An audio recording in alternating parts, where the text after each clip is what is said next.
Sejak diberlakukan pada 6 Januari 2025, program MBG banyak menuai berbagai kontroversi, pro dan kontra di tengah rakyat Indonesia.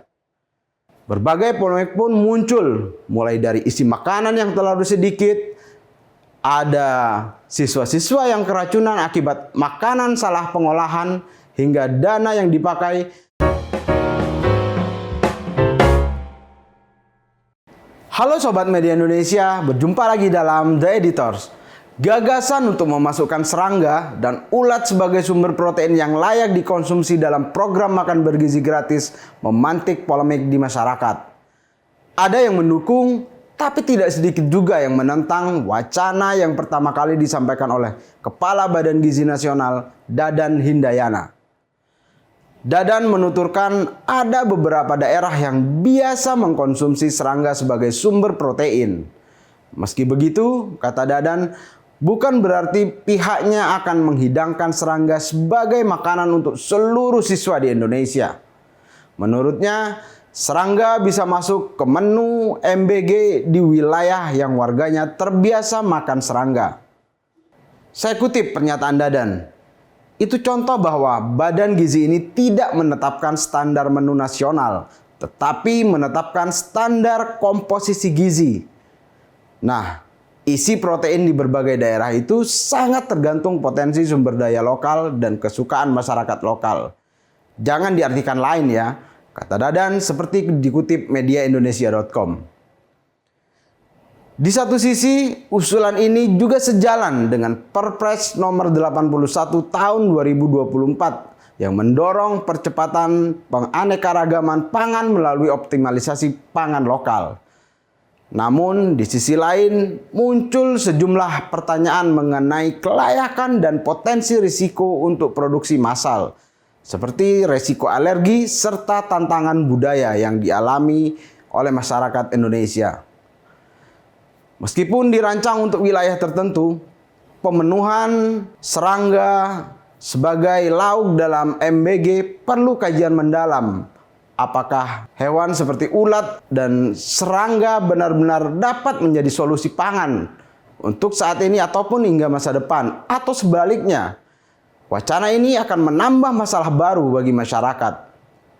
Adapun anggota Komisi 9 DPR RI Irma Suryani menentang wacana serangga masuk dalam menu program MBG yang dibagikan kepada anak-anak sekolah. Menurut politisi Partai Nasdem ini, wacana yang diungkap oleh kepala bagian itu tidak layak. Tentu tidak layak masuk variasi menu MBG. Dan melalui media ini saya peringatkan sebaiknya BGN tidak perlu kasih argumen aneh-aneh. Fokus saja pada kontrol kualitas dan mencegah potensi fraud yang mungkin terjadi, kata Irma saat dihubungi Selasa pada 28 Januari kemarin. Memang selama ini Organisasi Pangan Dunia FAO dalam laporannya pada tahun 2013 mengungkap potensi besar serangga sebagai sumber protein alternatif yang berkelanjutan. Apalagi menurut FAO selama ini serangga lebih dari sekedar sumber nutrisi, tetapi juga telah menjadi bagian dari warisan kuliner banyak budaya negara di dunia. Serangga seperti jangkrik itu kandungan gizinya ya cukup, yakni 460 kalori, juga ada 18,5 gram lemak dan 69 gram protein per 100 gram mentah. Sementara belalang mengandung 560 kalori, 38 gram lemak, dan 40 gram protein per 100 gramnya. Serangga jenis ulat sagu pun kaya akan protein. Dalam 100 gram ulat sagu itu mengandung 9,7 gram protein dan 21,5 gram lemak.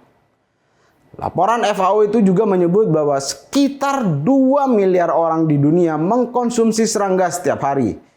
Bahkan terdapat lebih dari 2.000 spesies belalang yang dimakan oleh masyarakat di seluruh dunia. Namun sejumlah ahli gizi menilai wacana memasukkan serangga dalam menu MBG perlu dikaji lebih lanjut. Tidak semua orang suka makan serangga, apalagi ada kemungkinan reaksi alergi pada anak-anak jika dikonsumsi. Meskipun potensi konsumsi ulat dan serangga sebagai sumber protein alternatif sangat besar, baik dari segi gizi ataupun dari keberlanjutan lingkungan, penerapannya di Indonesia menghadapi banyak hambatan. Selain masalah penerimaan budaya yang masih dipenuhi stigma, ada juga tantangan resiko kesehatan, yakni potensi menimbulkan alergi, juga keamanan pangan, dan regulasi di Indonesia yang belum memadai. Untuk itulah, sebelum ide ini diterima secara luas, Indonesia harus segera mengkaji konsumsi serangga ini dari sisi kesehatan, merumuskan peraturan yang jelas, memperkuat sistem edukasi kepada masyarakat, serta memperbanyak riset untuk memastikan bahwa pangan berbasis serangga ini aman dan layak dikonsumsi.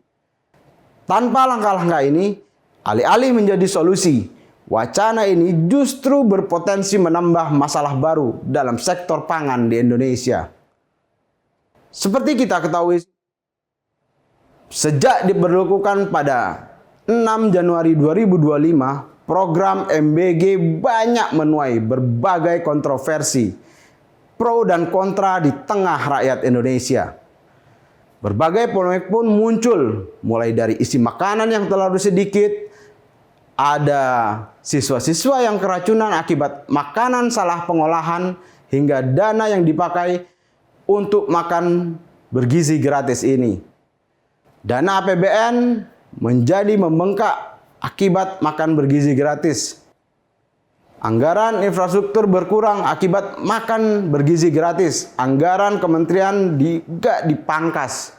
Bahkan ada sebuah pendapat akan menggunakan zakat demi keberhasilan program MBG ini. Berbagai persoalan yang muncul di lapangan inilah yang perlu dikaji lebih dalam mengenai jenis menu makanan dan cara pengolahan agar tidak terjadi food waste, agar makanan ini tidak menjadi makanan yang kurang gizi. Banyak pihak yang masih mempertanyakan apakah dengan anggaran 10.000 per porsi dapat mencukupi jumlah gizi yang dibutuhkan oleh seorang anak hingga menu makanan yang disajikan di depan anak-anak. Belum lagi kontroversi terkait dengan pembiayaan MBG yang diusulkan dari zakat oleh Ketua Dewan Perwakilan Daerah Sultan Bahtiar Najamuddin. Usul ini juga sempat menuai protes publik. Dalam klarifikasinya, Sultan menyebut bahwa usul itu dimaksudkan untuk menekan kurangnya anggaran dari program unggulan Presiden Prabowo Subianto tersebut. Kata Sultan, program MBG tidak dapat dikerjakan pemerintah secara sendiri atau mandiri tanpa dukungan banyak pihak. Tak hanya soal pembiayaan dan juga tak hanya soal sumber dana yang berasal dari zakat. Berselang 2 hari kemudian, Sultan kembali menyampaikan bahwa usulan yang bikin geleng-geleng kepala masyarakat. Ia juga mengusulkan agar uang koruptor bisa dijadikan untuk pembiayaan MBG. Meskipun pemerintah dengan tegas menolak usulan tersebut, namun kontroversi yang muncul menegaskan bahwa program ini masih butuh pembenahan. Program yang berumur kurang dari 6 bulan ini mestinya dibenahi. Pejabat pelaksana program ini lebih baik menyempurnakan kekurangan dan ketidaksempurnaan daripada memicu kontroversi lanjutan dengan mengusulkan serangga sebagai lauk untuk MBG. Menurut anggota Komisi 9 DPR, Zainul Munasihin, sebaiknya Dadan fokus untuk memenuhi target pembuatan 5.000 dapur di seluruh daerah. Pasalnya, kata dia, mekanisme realisasi target itu masih belum jelas. Saya kutip pernyataan anggota DPR ini. Konsentrasi saja bagaimana merealisasikan 5.000 dapur yang menjadi target tahun ini. Sampai sejauh ini masih belum jelas berapa persen dapur yang sudah beroperasi, di mana titik-titiknya, skema apa yang dipakai untuk dapur-dapur yang sudah berjalan itu, siapa yang memasok bahan baku ke dapur-dapur itu, ujar Zainul. Alangkah baiknya pemerintah bisa membenahi rantai pasok MBG sehingga program ini tidak hanya untuk memenuhi kebutuhan gizi anak-anak, tapi mampu memberdayakan ekonomi kerakyatan. Salah satunya dengan memastikan bahwa pasokan pangan diambil dari pelaku UMKM, dari masyarakat bawah, bukan supplier besar.